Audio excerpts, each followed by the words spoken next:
अगर आप blood test कराएंगे तो एक विटामिन ऐसा है जिसकी कमी लगभग सभी में मिलती है।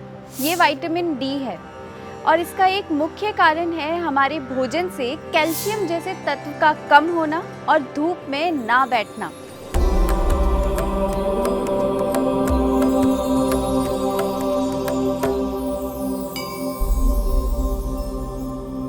आजकल के वर्किंग कल्चर या कॉरपोरेट कल्चर के कारण पूरा दिन निकलता है एक रूम में एसी के नीचे बैठकर और सनलाइट एक्सपोजर मुश्किल से होता है आधे घंटे का और हो सकता है कि कुछ लोगों में ये सनलाइट एक्सपोजर पूरे दिन भर में 10 मिनट भी ना हो। विटामिन डी एक ऐसा आवश्यक पोषक तत्व है जो आपकी हड्डियों को स्वस्थ रखता है, सूजन यानी कि इन्फ्लामेशन को कम करता है और आपके इम्यून सिस्टम और मेटाबॉलिज्म को रेगुलेट करता है। और इस विटामिन डी का एक मुख्य स्रोत है सूर्य की किरणें। अब अगर आपको किसी भी कारण से पर्याप्त सूर्य प्रकाश नहीं मिलता है तो आपके शरीर पर और मन पर इसका दुष्प्रभाव होना स्वाभाविक है। वो कैसे? जब आप पर्याप्त मात्रा में सूर्य का प्रकाश नहीं लेते तो फ्लू, सर्दी या अन्य इन्फेक्शन होने की संभावना बहुत अधिक बढ़ जाती है। दूसरा दुष्प्रभाव है ऊर्जा की कमी होना। धूप हमारे ब्रेन में सेरोटोनिन के उत्पादन को बढ़ाने वाला एक घटक है।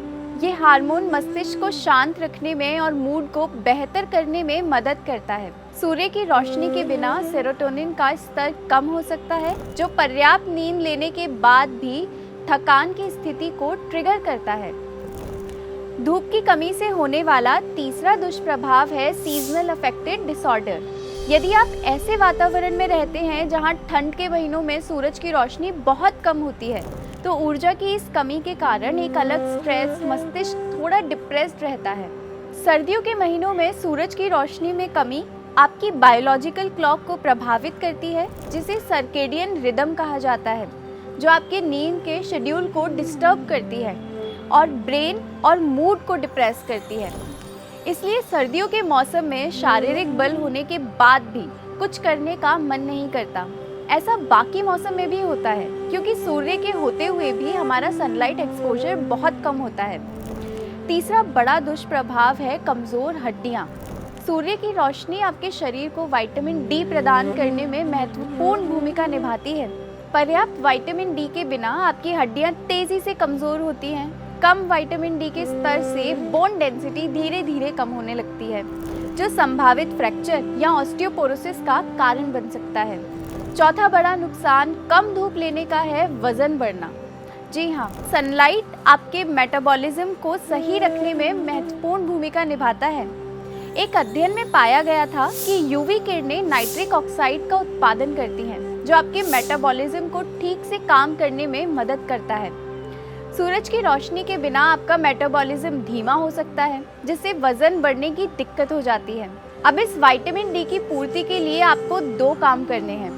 पहले अपने व्यस्त समय में से कुछ समय निकालकर धूप में रोज़ाना बैठना है और रोज़ाना नहीं तो कम से कम हफ्ते में 3 बार धूप में ज़रूर बैठिए। दूसरा अभ्यंग करना है जिससे सनलाइट का बेहतर एब्जॉर्प्शन होगा, स्किन मेटाबॉलिज्म और सर्कुलेशन अच्छा होगा तो विटामिन डी बनने में सहायता मिलेगी।